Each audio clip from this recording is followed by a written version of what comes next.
And I am absolutely delighted to welcome Amy Abernethy to join us for some opening remarks today. I'm going to stop sharing. Amy, first of all, congratulations. You officially retired on Friday. So after a phenomenal career, you have dedicated your entire career from being a practicing clinician and academician all the way through to taking a leading role in industry. And most recently, as a regulator, you are responsible for so much of the infrastructure and the enthusiasm that underpins our ability to do this work. So thank you for being here. I feel like you should be on holiday somewhere, but I do appreciate you dialing in.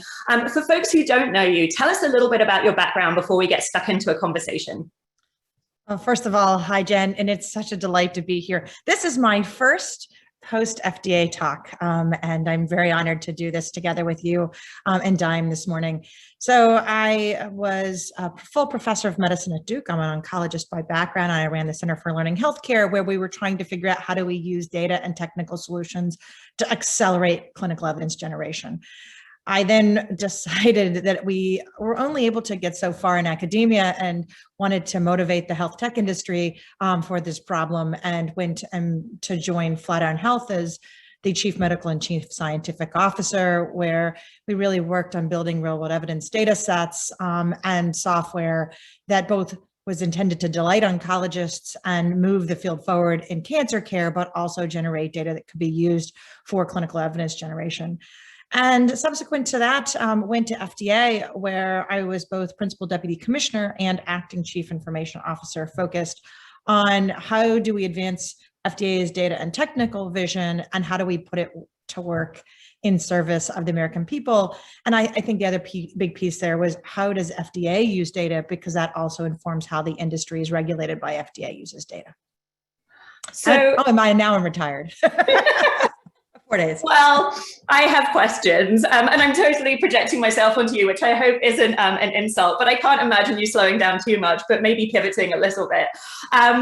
Amy, you talked, so first of all, I think that you have epitomized what it means to be successful in advancing innovation.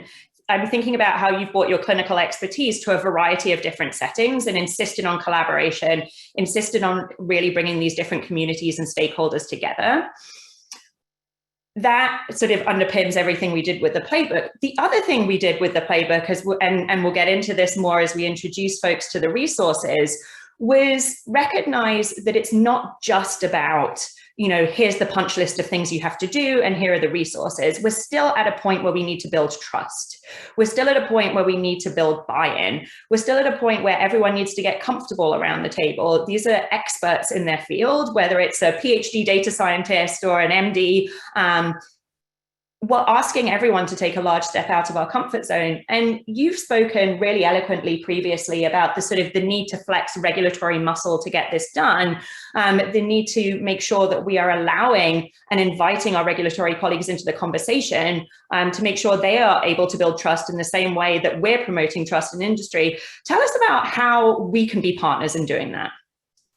So interesting. Well, so first of all, one of the things that I saw when I was at Flatiron was that we may be in, for example, a tech company building a solution or a product.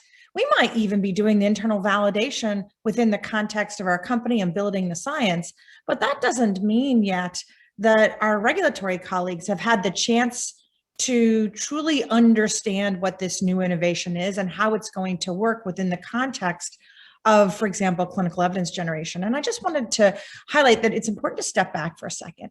If you think about what the regulators need to do, as regulators, and I can't say FDA, we anymore, because I don't work at FDA anymore. So careful about how I say that. As regulators, FDA is responsible for making sure that the products that get onto market are both safe and effective. That is a huge responsibility and decision. Making that decision has a population-wide impact. And so you don't want to take that lightly. And embedding, for example, new innovation into the regulatory pathway, into the clinical decision-making pathway, means you need to be confident that that new solution is going to be at least as good as prior solutions, if not better.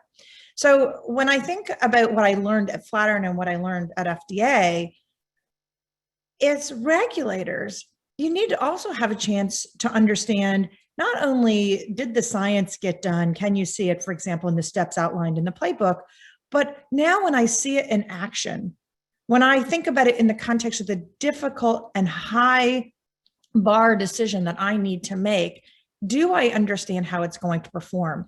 And I think that's really important for regulators to start to build the familiarity with the solutions along with you, and not wait until the end and just expect regulators to assume that you've done all the right things in building the evidence basis around your new digital biomarker product. Let me give you one example.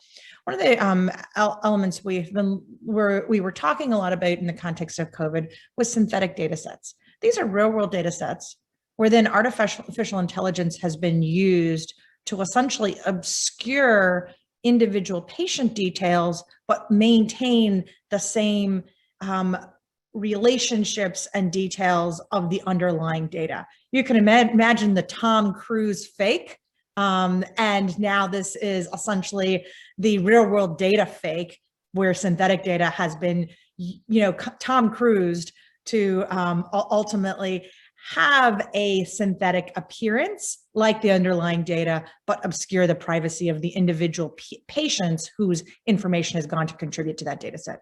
How, as regulators, would FDA know to be confident that such data sets perform as real world data sets would be expected to perform? How are regulators going to be able to have confidence that high risk decisions made on those data sets will actually lead to the kind of population-wide confident decisions that regulators need to make? Well, that means that regulators need to actually be at the table evaluating those kinds of synthetic data sets, saying what they can and cannot do, looking at the edges of capability. And I would argue that that is the same kind of thinking we need to have all across the new innovation space and evidence generation.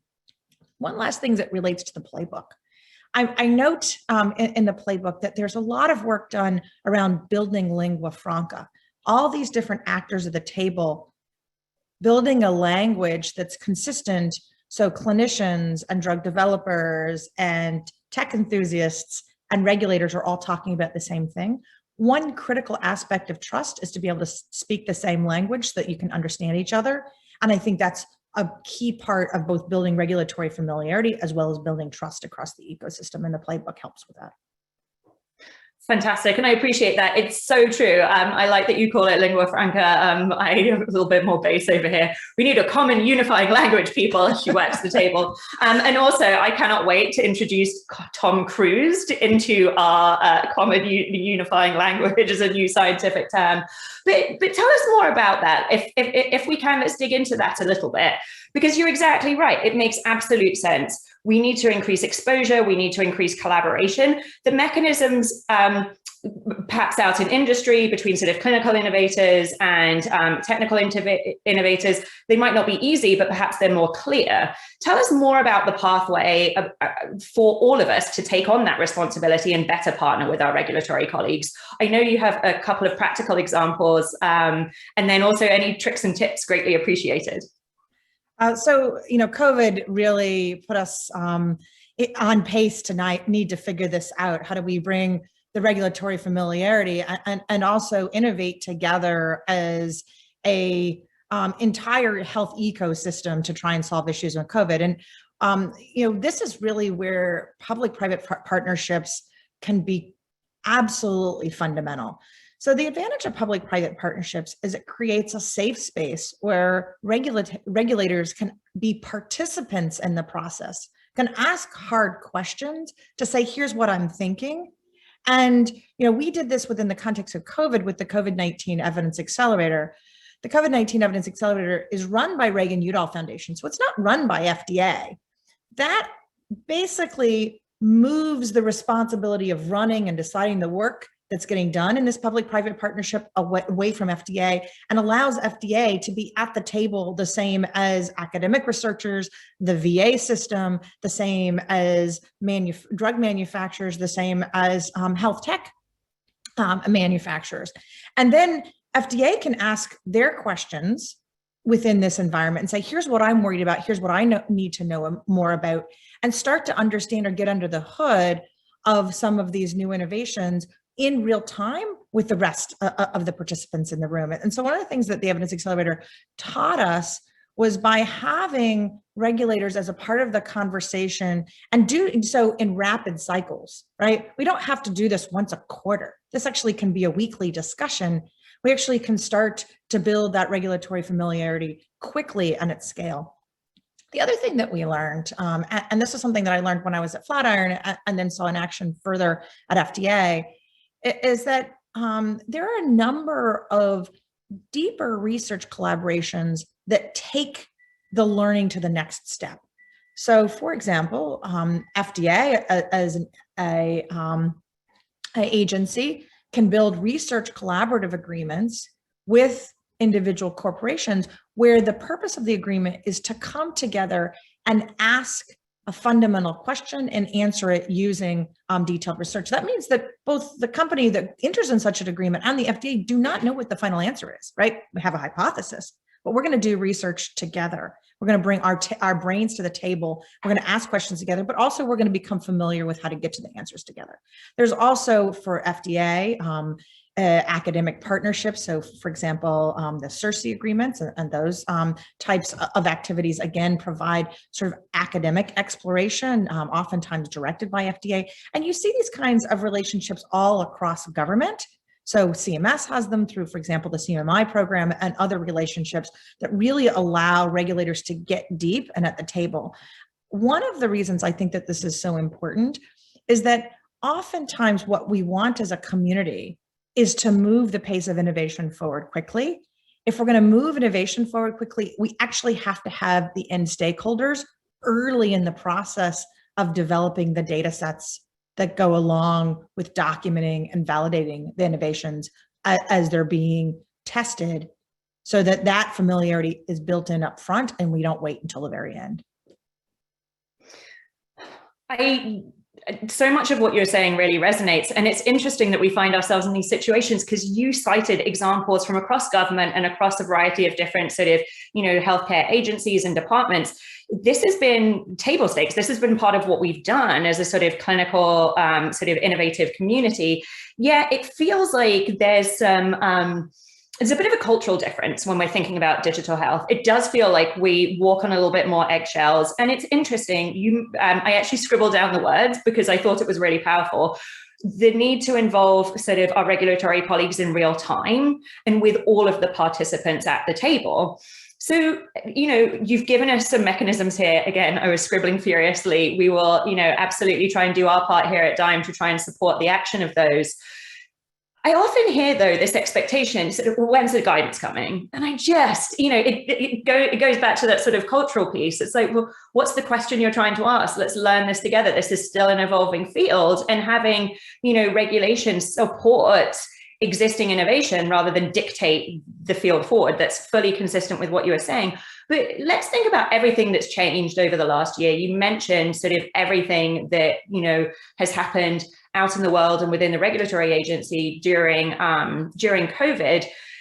There's been additional flexibility added. There's been accommodation added. There's been new experiences added. How do you see that perhaps translating into a future state where hopefully, God willing, soon we can say that we're moving out of the pandemic state and we are moving into a post-COVID sort of world? So the public health emergency, the pandemic, has put on the table the need to essentially build regulatory flexibilities into the system to allow the system to more easily accommodate for the expedited demand in order to develop drugs, develop diagnostic tests and get them onto the market, be able to get vaccines developed. And you, the funny thing is I have sort of realized that the public health emergency has brought new language into our everyday lives. I mean, how often would you be talking about emergency use authorizations, EUAs for vaccines at the dinner table? But that's actually what we all do these days, right? And so as we think about the regulatory flexibilities that have been put in place, especially in the clinical evidence development space, we see, for example, the potential availability of being able to use real world data to fill in clinical trials data sets when patients couldn't come back to the clinic, for example, for specific clinical trials time points. We see a flexibility put on the table of being able to deliver the investigational product, that, for example, the investigational drug, directly to the patient's home or to a local physician, provided that it was safe within the context of the drug in the clinical trial, as another kind of regulatory flexibility. We have seen certainly a focus on the use of remote patient evaluation, for example, using telehealth-based procedures in order to increase the ability to both bring diverse groups of patients onto clinical trials and also make sure that patients who could not go out of their homes due to the pandemic were still being able to be evaluated within the context of the clinical trials. So those are all examples of regulatory flexibilities put in place. Now, I think a lot of people say, we don't want to see those go away, but what is it going to mean post-pandemic? So first of all, the public health emergency guidances that were put in place that allowed many of these flexibilities, those guidances go away at the end of the public health emergency. Let's say, not exactly the day that the PHE ends, but maybe within the year. I don't know exactly the date they'll go away. What is it going to take then for those kinds of flexibilities to endure? And I think that there are a couple of expectations. One is, what's the purpose of all of the rules in clinical trials in the first place? It's to keep patients safe. So that there's going to be the need for the evaluation of how these regulatory flexibilities impact patient safety. Second, importantly, a clinical trial is about generating a clinical trial data set, which is then intended to answer the question, or sort of specific task. So what happens to data integrity with those clinical trial flexibilities? When some patients are now having their data sets captured using passive electronic data capture, such as the electronic health record, and plopping that into the middle of the clinical trials data set, what's the issue as it relates to data integrity, source document verification, et cetera? Like, what are all those kind of questions? So that's the second one. The third is what happens with patient satisfaction, what happens with clinician satisfaction, what happens with study participation. Importantly, those are the kinds of things that all of us are going to need to know, and regulators are going to need to know, in order for the kinds of flexibilities that have really come to the fore in the pandemic to be able to persist. And, if we want to see what should and can persist, if we're going to develop the data sets together to allow that to happen, I would put to you, we shouldn't wait for the regulators to do those studies, because that's going to take years, if not decades. As an industry, as enthusiasts to try and move this space along, we're going to need to do that work ourselves, perhaps through public-private exploration or in pre-competitive spaces like these, to really evaluate what can and should persist with respect to data integrity, patient safety, patient and clinician satisfaction, participation in trials. Amy, I think it's really important, and it's something that I'll take forward, the way that you distill down sort of the purpose of, regulatory sort of oversight. It really is about safety. It really is about making sure that, we're doing the right thing by everybody. You also mentioned, how can we think about this by working together and developing these data sets together? And I'm going to frankly ask for a bit of advice. So we operate we maintain a crowdsourced library of digital endpoints currently being used in medical product development. So across drugs, across, devices, so on and so forth. And we launched it just over a year ago, and it had sort of 30 unique endpoints. We thought, goodness, it's not the stuff of the future. It's here. Isn't this exciting? Well, the last refresh, it had 206 endpoints in it. And, I think now over 50 organizations that are now sort of championing those. But the thing that gives me pause is, Amy, every single one of those is unique. And someone said to me after I presented this the other week, well, goodness, maybe at the end of the year, there'll be 1,000. And I thought, well, I hope not, because there aren't 1,000 interesting things to measure. So how can we think about, really rallying in the same way that we've achieved with the Playbook, perhaps in a less risky stance for our sort of participating organizations, coming together to really shore up the data we need and the high quality measures to take forward? And I ask about measures specifically because that's the purpose of the Playbook. I mean, how do we go from 206 unique endpoints to just even 10 that had just changed the lives and changed the efficiency of how we can do medical, product research. Big question. I told you I was asking for advice. Big question. And, since we're going to go a little off script, I'm going to kind of give you my advice in real time. Here we go. One of the things that this conversation feels like is what was happening in the patient-reported outcome space in like the early 2000s, where we started to have just tons of different ways of just measuring sleep, and then tons of measures for pain, right? And practically speaking, everybody wanted their own scale with their name on it.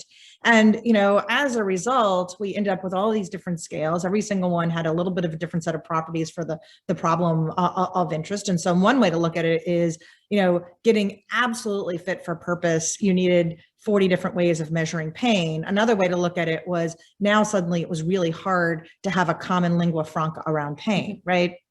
And what we saw over time is, even though we could get really fit for purpose within the context of measuring and evaluating pain, we could, have some scales that really helped with the interrelationship between pain and sleep, some scales that said sleep and return to work, et cetera.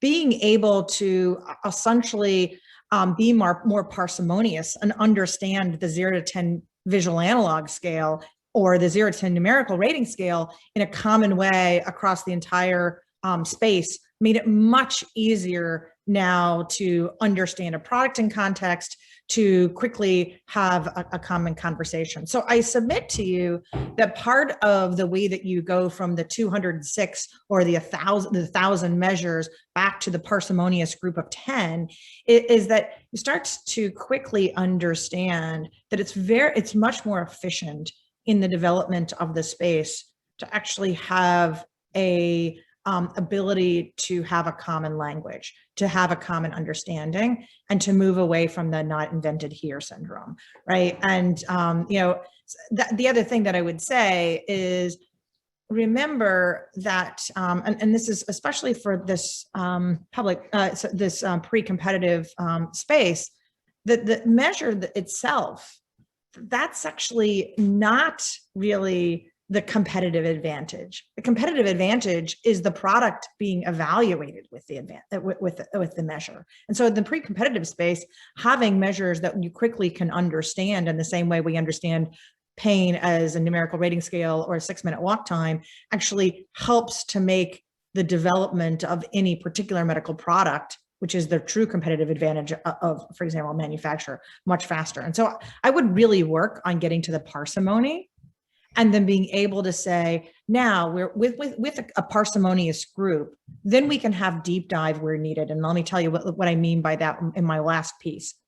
So if I go back to pain, if the scale that you've developed around pain plus sleep includes a 0 to 10 numerical rating scale, you've got the ability to have the lingua franca embedded, and then be able to then have the deeper dive of the rest of the details you need between pain and sleep for the rest of the story, so that you have both elements: parsimony for 0 to 10 numerical rating scale, and the ability then to have more exploration of the unique fit for purpose task that you're interested in, pain and sleep, and how the two pieces go together.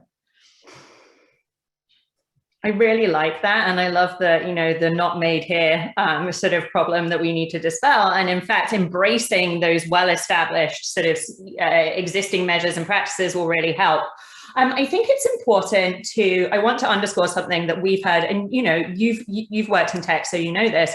One of the questions we get on some of the remarks you just made around, that's absolutely fine if you're a medical product developer. Yes, your core business is developing, molecules, and that's your differentiator. For the measures company, where do we fit in this? And one of the things that we teased out in the playbook, and I'm, there's something else I'm dropping on you, but keen to get your reaction, is we talk not just about getting the right measure and the right tool, but the right vendor partner. And so for us, that feels like that's the differentiator for our tech colleagues. it's not an army of one approach to the measure, but it's finding, the vendor partner that can do whatever you need them to do operationally as well as technically, to sort of support you. Does that, when we think about sort of the story that really brings everyone to the table, does that feel powerful? Is there anything else we need to be thinking about to make sure that our tech colleagues truly feel like partners in this? Yeah, it's really interesting. I go back to, and I should have said this, Jen, I didn't. So let me just connect the dots here. When I was at Duke, one of the big things we ran was a patient-reported outcomes evaluation program. And we were really thinking about both the scales and how do we evaluate pain and sleep and appetite and all kinds of questions as it related to patient-generated health data, and then the tech side. And, importantly, as I think about that time and I think about your question, if I, from my technical development side, spent all of my time constantly trying to develop new scales and new measurement activities specifically, I actually lose my focus on being able to be the competent expert in here's how the technology is going to work in all these different settings that we're going to need to embed it within the context of the clinical trial. Here's how we're going to make sure that we're a really high quality software partner to the group doing the clinical evaluation, where we're really focused on critical issues in software development and design, such as good software practice. And so, any particular company can't do too many things. And so I would argue parsimony on sort of the individual measures and how we're going to actually create the language, and then really focus on what you do well as it relates to software development, biosensors, making sure it's fit for purpose within the context of the clinical trial or the right clinical setting, making sure that you understand the clinical trials work. All of those elements actually really become competitive advantages. I love that you were able to embed that as in an example, and it's so powerful, and really, really appreciate that sort of insight. And I think it's a perfect sort of call to action for everyone on the line. Amy, I want to thank you for everything you've done, not just by joining us today and sharing your wisdom with us, but through the course of an extraordinary career. Before we do, I want to tap your brain. You have achieved so much, and you've done it with, such, you've led with collaboration at every turn. What advice do you have for folks on the line today? And I'll tell you why I'm asking. We lay everything out that needs to happen, we think, to successfully develop and deploy these digital clinical measures in a way in which they are fully viable, whether the setting is clinical trials, patient care, or public health. We try and create that roadmap and those tools and resources that you can move with your teams today, that common language, a way to collaborate, a way to build trust. But by no stretch of the imagination is it easy. There was a sort of certain irony in creating a 407 slide deck right out of the bat. So it's, when your boss tells you to do this, you can give this back to them. Folks are exhausted after the last year, just generally. A lot of people are being told, we need to do this today. And we've just talked about the scientific rigor that needs to underpin everything. We've talked about new collaborations. We've talked about leaps of faith. Like, what advice do you have for folks who are here, they're engaged, they're ready to do this, but sort of the effects might not be immediate? How have you sort of handled that in your career to be so successful?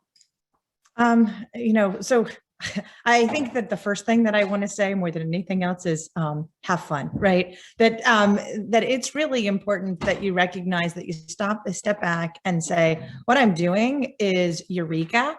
What we're doing is needle moving right now, and we're learning how to move the needle both for a critical time in all of our lives, but also it's going to actually push towards the future. So that's the first thing, is I would actually have fun and step back and marvel.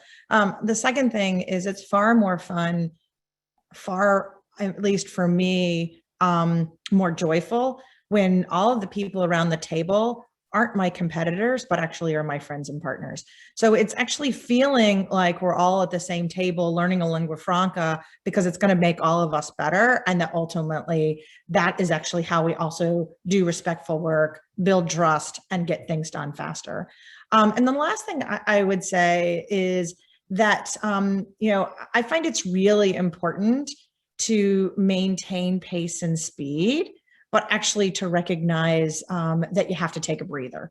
And so, I think one of the things that's happened during the pandemic is we were running really, really fast. And somewhere along the way in the evidence accelerator, I said, we need to move from a sprint to a marathon, and think about the fact that when we're working in the context of marathon, when we're running a marathon, we run differently, right? Like, we pace ourselves. We think about where the water breaks and the bathroom breaks are going to be. We kind of recognize that we've got to kind of be in this for the long haul. And that means that we've got to create a participatory stance that is joyful and engaged and trustworthy, but also is going to put us in it for the long haul. Amy, what wonderful remarks to end with. It's something we try and do here at Dime. I feel inspired by your remarks. I am incredibly grateful, not only for you joining us today, but for everything you've done. My suspicion is you are going to stay closely engaged with the field and its progress, and your sort of career's mission to really make personalized health possible for everyone. I hope that you have some wonderful plans this afternoon. Thank you for taking the time with us, and congratulations again, Amy, on such a terrific career. Really appreciate you.